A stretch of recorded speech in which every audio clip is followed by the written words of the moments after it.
नमस्कार. मी शुभदा दादरकर आपणा सर्व रसिकांचं मनःपूर्वक स्वागत करते.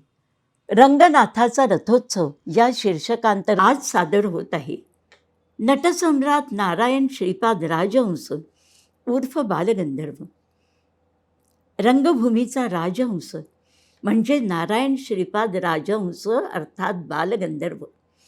जणू काही कलेच्या मानस सरोवरातील राजहंसच. रूपसौंदर्य, गानमाधुर्य आणि अभिनय चातुर्य ह्यांचा त्रिवेणी संगम म्हणजेच बालगंधर्व. ह्या तिन्ही गोष्टींचा मिलाफ असलेला, जणू दैवी चमत्कार असलेला अद्वितीय कलाकार रंगभूमीला लाभला हे मराठी रंगभूमीचं महद्भाग्य. मराठी रंगभूमीच्या सुवर्णकाळात म्हणजे 1919 ते 1930 महाराष्ट्रातील बहुसंख्य घरात दोन तसबिरी हटकून आढळायच्या. एक लोकमान्य टिळकांची आणि दुसरी लोकमान्यांनी ज्यांना बालगंधर्व ही पदवी उत्स्फूर्तपणे दिली त्या नारायण श्रीपाद राजहंसांची. नारायणरावांचं कर्तृत्वच तसं अव्वल दर्जाचं होतं. बालगंधर्वांनी महाराष्ट्राच्या कानाकोपऱ्यात संगीत नाटकाच्या माध्यमातून उच्च दर्जाच्या गायनाचं बीजारोपण केलं. त्यांनी साकारलेल्या शकुंतला, सुभद्रा, रुक्मिणी, देवयानी, द्रौपदी इत्यादी भूमिका म्हणजे कुलवधूंनी कित्ता गिरवावा असा उच्च आदर्शच. अत्यंत राजभिन्न व्यक्तिमत्व आणि सात्विक सौंदर्य लाभलेल्या गंधर्वांनी कुलीन स्त्रियांनी वागावं कसं, बोलावं कसं, चालावं कसं, दिसावं कसं इतकंच नाही तर नटावं कसं याचं मार्गदर्शन त्यांनी साकार केलेल्या स्त्री भूमिकातून केलं. पूर्वी नाटकाला फक्त पुरुष वर्ग येत असे, पण बालगंधर्वांच्यामुळे स्त्रियाही मोठ्या संख्येनं नटून थटून नाटकाला येऊ लागल्या. एकूणच सुसंस्कृत जाणकार प्रेक्षक वर्ग तयार करण्याचं श्रेय निःसंशय गंधर्वांचंच. एक प्रकारे नाट्यसृष्टीवर हे गंधर्वांचं ऋणच आहे. बालगंधर्वांची गायकी अत्यंत लढीवाळ होती. जवारीदार सुरेल आवाज, अत्यंत लवचिक गळा, दाणेदार तान, ताल आणि लय यांचा उपजत पक्केपणा या सांगीतिक गुणांमुळे त्यांनी गायलेली नाट्यपदं आकर्षक होत असत. लावणी, ठुमरी, कजरी, दादरा यावर आधारित नाट्यपदं तर ते उत्तमच सादर करत, पण शास्त्रीय संगीतातील बंदिशींवर आधारित पदं ती सादर करण्याची त्यांची हातोटी भल्या भल्यांना अचंबित करणारी होती. कोणत्याही रागाला ते सरलता प्राप्त करून देत. मैफिलीच्या गवयांसाठी तर गंधर्वांची गायकी उपकारकच ठरली, कारण त्यांनीच रागधारी संगीत नाट्यसंगीताच्या माध्यमातून महाराष्ट्राच्या घराघरात पोचवलं. संगीताच्या उच्च अभिरुचीचा एक वर्ग तयार केला.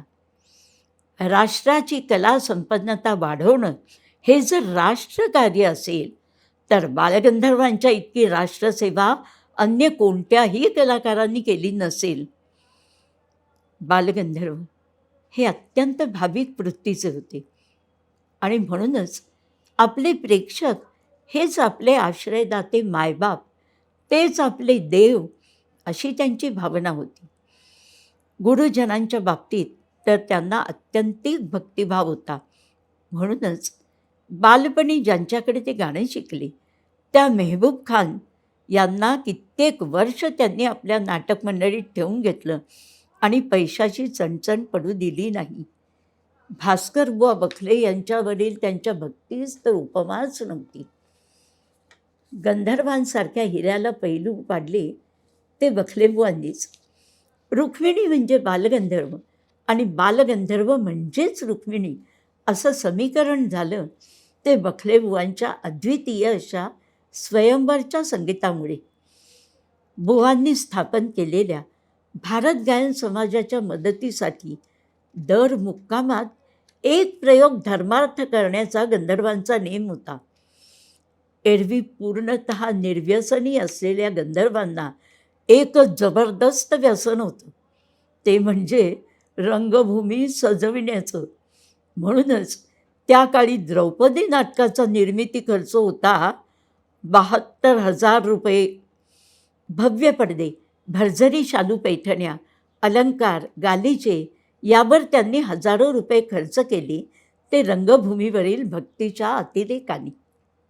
अशा या प्रतिभाशाली कलाकारांचं गाणं ऐकण्यासाठी अलादिया खाँसाहेब, तिरकवा साहेब नाटक पाहायला येत असत. इतकंच काय, अन्य भाषिक रसिकांचीही गर्दी त्यांच्या नाटकाला होत असे. नटसम्राट बालगंधर्वांनी संगीत रंगभूमीवर 27 नाटकातून एकूण 36 भूमिका साकार केल्या. उतारवयात काही पुरुष भूमिकाही साकार केल्या, पण त्यांच्या कारकिर्दीतील सर्वाधिक गाजलेल्या 2 भूमिका म्हणजे स्वयंवर नाटकातली रुक्मिणी आणि एकच प्यालामधली सिंधू. त्या काळच्या रसिकांना गंधर्वांची सर्वाधिक भावलेली फाटक्या लुगड्यातील सिंधूची भूमिका अभिनय, गायन सर्वच दृष्टीनं अत्यंत गाजली.